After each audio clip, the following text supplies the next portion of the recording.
children. That's right. We have rules that are not open to interpretation, personal intuition, gut feelings, hairs on the back of your neck, little devils or angels sitting on your shoulders. All right, Luther. Where is it? Where's the detonator?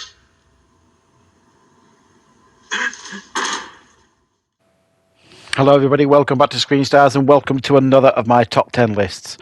This is a top 10 list I've been wanting to do for quite a long time now, as Gene Hackman is one of my favourite actors. He's one of the best actors of any generation, an Oscar winner, and one of the most intense, like anti-hero type performers that you will ever see.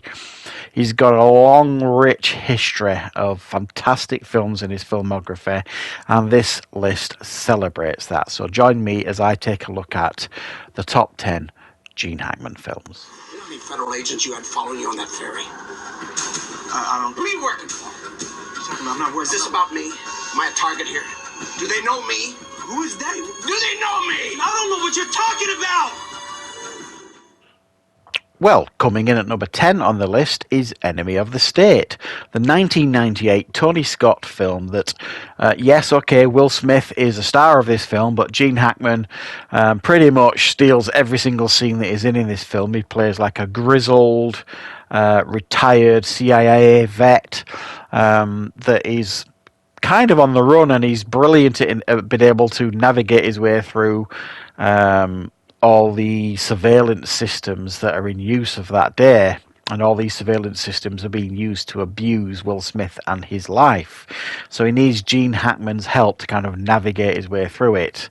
It's a great performance by Gene Hackman, and it's a very memorable performance in what is otherwise a decent film, but made much better and stronger by the addition of Gene Hackman. Where are my glasses? It is Greek. Yes, Greek boys, actually. Naked Greek boys. And girls. Don't you have any girls on your ball? I have one. So do I. Yes. Look, Senator Keeley there. I think that's a girl. Then it's been a long time since you've seen one. That's a boy. Oh. I may need glasses, but I can see that. Coming in at number 9 on the list is one of my favourite comedies of all time. It is The Birdcage. Now, this is an ensemble cast of which, obviously, Gene Hackman is a large part of. You've got Nathan Lane, Robin Williams, absolutely fantastic in this film, Diane Wiest, Dan Futterman, Callista Flockhart, all play their part, as does Gene Hackman, who plays a stiff, snobbish senator who has to escort his daughter to have a dinner party with his potential in-laws. If you've never seen The Birdcage, I strongly advise you check it out. It's a farce of the most hilarious order. I think because us Brits like our situational comedies, I think that's why it speaks so well to me. And I just think this film is absolutely fabulous, and Gene Hackman is outstanding in the film. We're going to find them civil rightsers down here. So you might as well pack up your bags and head your ass on back up north where you belong. Where'd it go? And you get this straight, shit kicker. Don't you go mistaking me for some whole other body. You got your brains in your dick if you think we're just going to fade away. We're going to be here till this thing's finished. How about you, Deputy? Is that gun just for show? Or do you get to shoot people once in a while?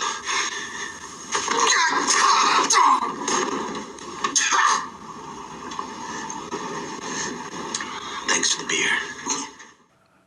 Right, coming in at number 8 on the list is Mississippi Burning. This film came out in 1988. It was directed by Alan Parker. And a great cast again. Obviously, with Hackman, you had William Dafoe, Frances McDormand, Brad Dourif, Michael Rooker, sorry. And it focused on 2 FBI agents played by Dafoe and Hackman that head down into the Deep South to essentially investigate some of the racial tensions that are happening down there. What they find is shocking stuff, and this is a really violent and hard-hitting film with an absolute powerhouse central performance by Gene Hackman. It's a film I strongly recommend, but be prepared, it's not an easy watch, and in actual fact, after this film, Gene Hackman He nearly didn't take roles in things like Unforgiven because after doing this film, he said he was done with doing violent films. Thankfully, he changed that decision. But definitely worth checking out. A strong, incredible performance by Hackman once again. He died.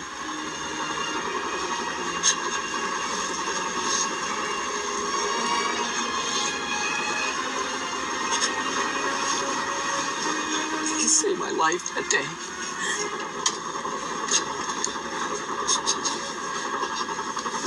He saved my life.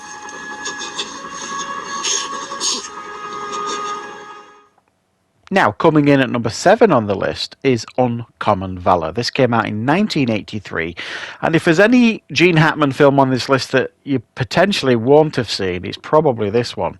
But in actual fact, this is a very well-made action war film. It's about Gene Hackman's character who is trying to get back to Vietnam to get his son, who is missing in action, a prisoner of war.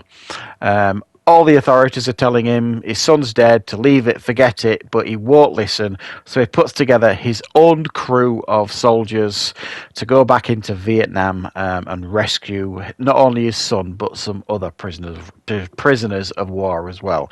It's got an early performance by Patrick Swayze. We've got people like Fred Ward in the film, Robert Stack, Red Brown, Tim Thomerson.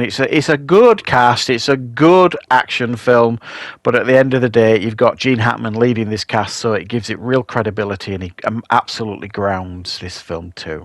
I'm sorry. Can I help you? Actually, I think I'm here to help you.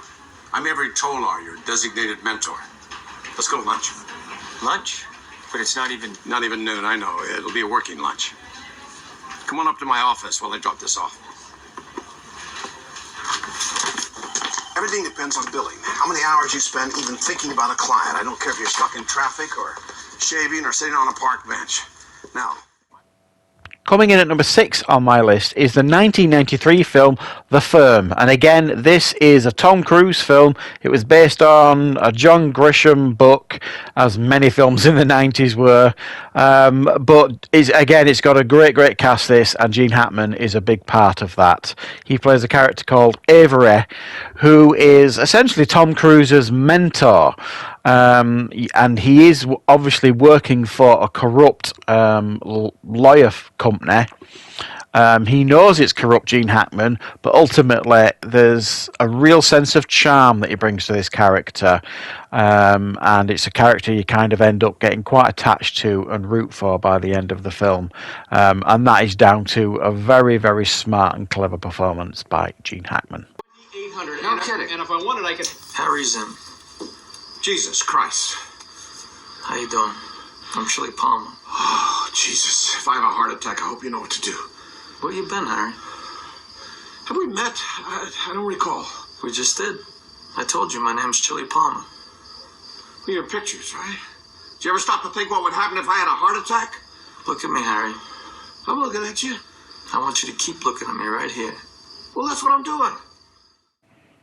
Now, coming in at number 5 on the list, I think is one of the finest films of the 1990s, and it is Get Shorty, directed by Barry Sonnenfeld, and it stars the likes of John Travolta, Rennie Russo, Danny DeVito, Delroy Lindo, and of course Gene Hackman, who plays a bit of a low-life film producer called Harry Zim. He's got the ultimate script that he wants to kind of turn into a movie, but he can't get it done until Chili Palmer, played by John Travolta, comes into his life. There's betrayals left, right, and centre. It's a funny film, beautifully made, beautifully written, and fabulously performed by everybody. And of course, Gene Hackman is standout once again in the film. Mr. Hunter, we have rules that are not open to interpretation. Personal intuition, gut feelings, hairs on the back of your neck, little devils or angels sitting on your shoulders. Captain. We're all very well aware what our orders are and what those orders mean. They come down from our commander-in-chief. They contain no ambiguity. Captain. Mr. Hunter, I've made a decision. I'm captain of this boat. Now shut the fuck up! Now, coming in at number 4 on the list is Crimson Tide, the 1994 thriller that has got two absolute incredible actors in the leads. We've got Denzel Washington and Gene Hackman, and this is a submarine movie where you've got these two characters, the captain of the sub and the number one, going head to head.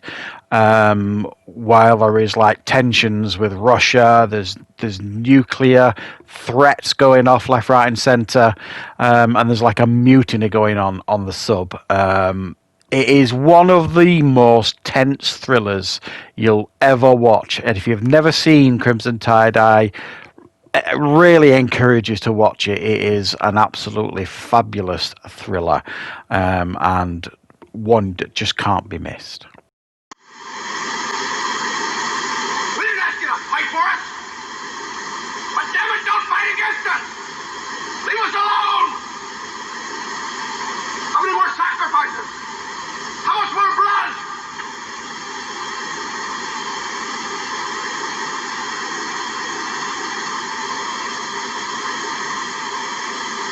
How many more lives?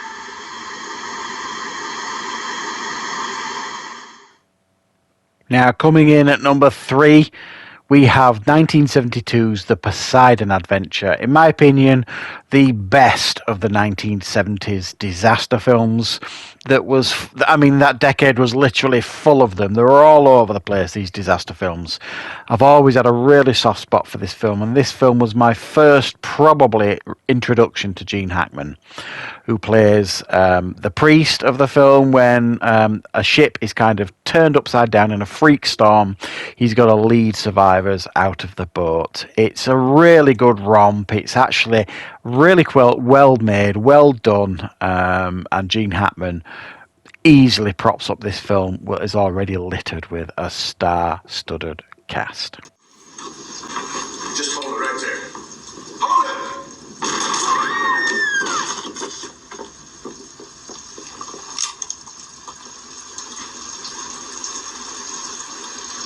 Russell, you are a cowardly son of a bitch.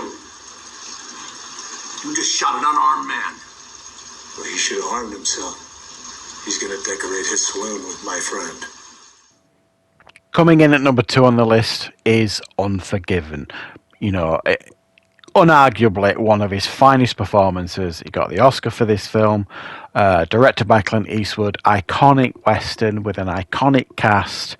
And as I mentioned earlier, this is a film he almost didn't do because he was done with what he thought were violent films, and Clint Eastwood talked him round and explained that in actual fact this is an examination of violence rather than exploiting it, and he was absolutely right. I mean, it really is a superb Western in every sense of the word. Everybody delivers almost career high performances here, and it is definitely a Western that should never be missed, and Gene Hackman is once again superb. You were great in your day, Superman. But it just stands to reason. When it came time to cash in your chips, so opened. A diseased maniac would be your banker. Mind over muscle? But coming in at number 1, for me, it has to be Lex Luthor in Superman the movie. The film that obviously made a star of Christopher Reeve and gave us the most iconic version of Superman.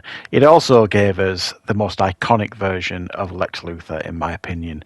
Gene Hackman always plays brilliant villains, and this is no exception. It's a comedic but also chilling performance at the same time. He just absolutely nailed it, knocked it out of the park. His relationship with Otis is why he surrounds himself with complete and utter imbeciles. I've never really understood it, but it just works in the film. It's just so memorable a performance, in my opinion, and it's a big performance, and it was a big part of my childhood, as this film was. So yeah, I think this for me is my personal favourite of Gene Hackman, and that's something I want to reiterate here, because there's some big movies missing off this list for many of you, I am guessing, and that's essentially because they're just not my type of movies. He may be good in them, but they're not movies that I choose to watch particularly often, or I'm not a big fan of those movies, and it's got nothing to do with Gene Hackman because I don't think I've ever seen him give a bad performance. But I would, of course, be incredibly interested to know in the comments what your favourite Gene Hackman movies are.